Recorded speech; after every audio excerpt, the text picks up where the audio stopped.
Welcome back to StarrSoap's channel. How are you today? I'm doing good. Today I'm going to be remaking my pumpkin chai Starr soap with real pumpkin puree and raw shea butter and delicious pumpkin chai fragrance. Yum! So come with me and I'll show you how I make it. Squee!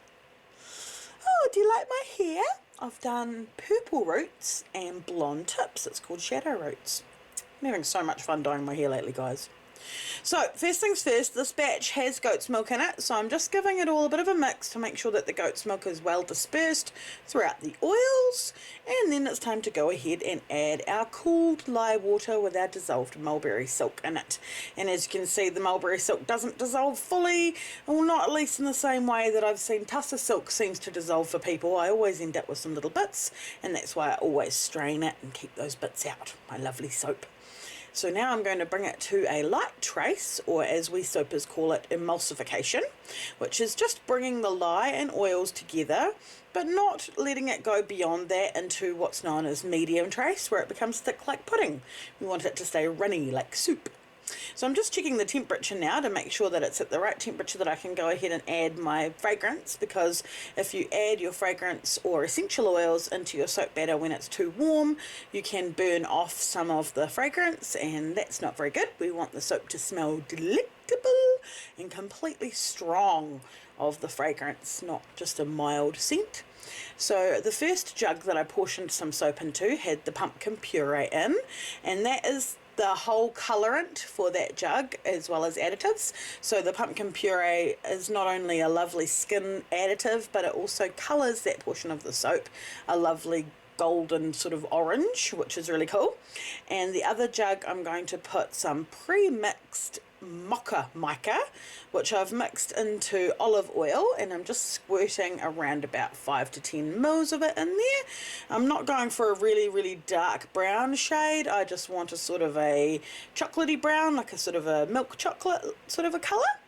So I'm just giving them a mix with a spatula now, and then once I've added the white, the titanium dioxide, into the base, I'll come back through with the stick blender. And my shade there isn't quite dark enough of the brown, so I'm just tattooing with it till I get it to that right shade that I'm looking for like a nice kind of a milky hot chocolate sort of a colour. And the titanium dioxide is going into the base to lighten it, which I will be adding pumpkin chai fragrance oil to, and so it will discolour, but I still like to add that titanium dioxide because I want it to stand against the other two colours. You know what I mean? Like I want them all to appear as different colours in the final soap, and it does work that way, so it's pretty cool. But as you can see, as soon as I put the fragrance in, a slight discoloration happens, and you can see it really obviously in the big bowl.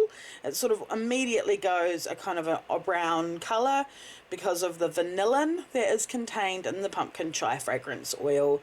But I still put it into all of the colours because I really want my soap to smell strongly of pumpkin chai. This soap has become like my staple soap that people know me for. I've had people come up to me at markets and buy some bars of it and tell me, you can never stop making the soap now, okay? And I'm like, I promise I won't. I'll never stop making it.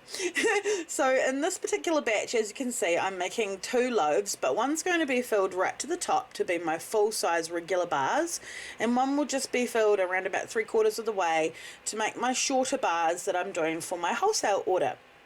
So I've gone ahead and poured in some of the pumpkin soap, and now I'm pouring in some of that lovely milk chocolatey coloured soap, and I'm going to put some beautiful lines across the top and then come back and swirl it, and then it will be time to adorn it with all its beautiful toppers.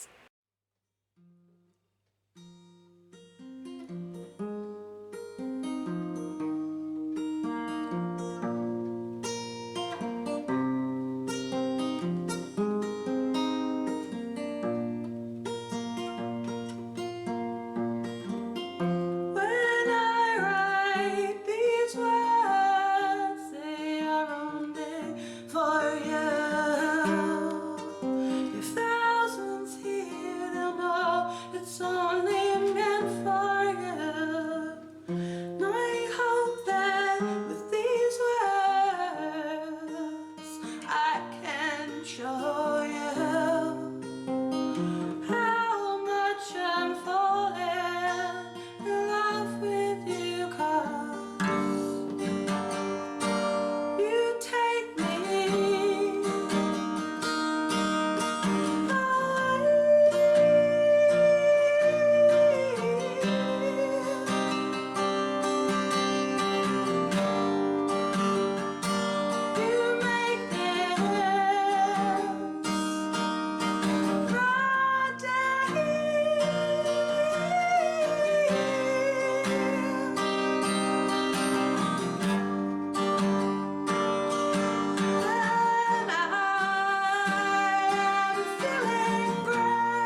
So as you can see here, I've also made some little tiny soaps that are going to be chopped up into 3 bars each, and they're for like hotel guest sized soap bars that I've been making for my dad for his accommodation that he has. He runs a little sort of like a bed and breakfast accommodation style thing.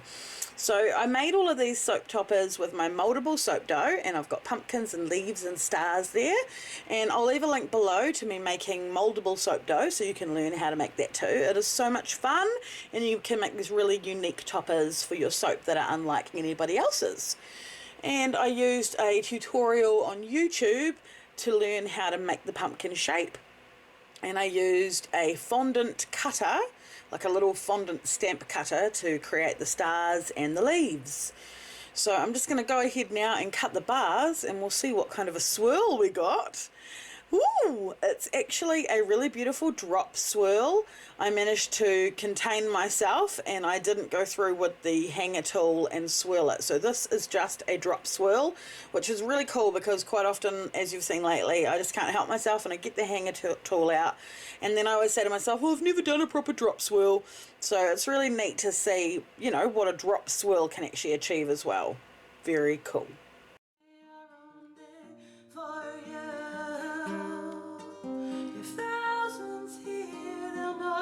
It's only meant for you. And I hope that with these words I can show you how much I'm falling in love with you, 'cause you take me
I'm super chuffed at how these soaps came out. They look and smell delicious.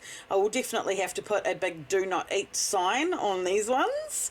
I would love to show you some pictures now of the wet soaps in the mould and then of the cut bars, and I paired them up so you can sort of see the shapes, so we can do our little game that we like to do where we write comments below as to what do we see in the soap. I really love how subtle the colours are, but how they do stand out from each other. You can see that chocolatey brown, you can see that pumpkiny soap, and you can see the plain soap that it's also nestled within. And for the very top, I actually went back through with some mica and put a darker swirl on the top because I wanted it to stand out.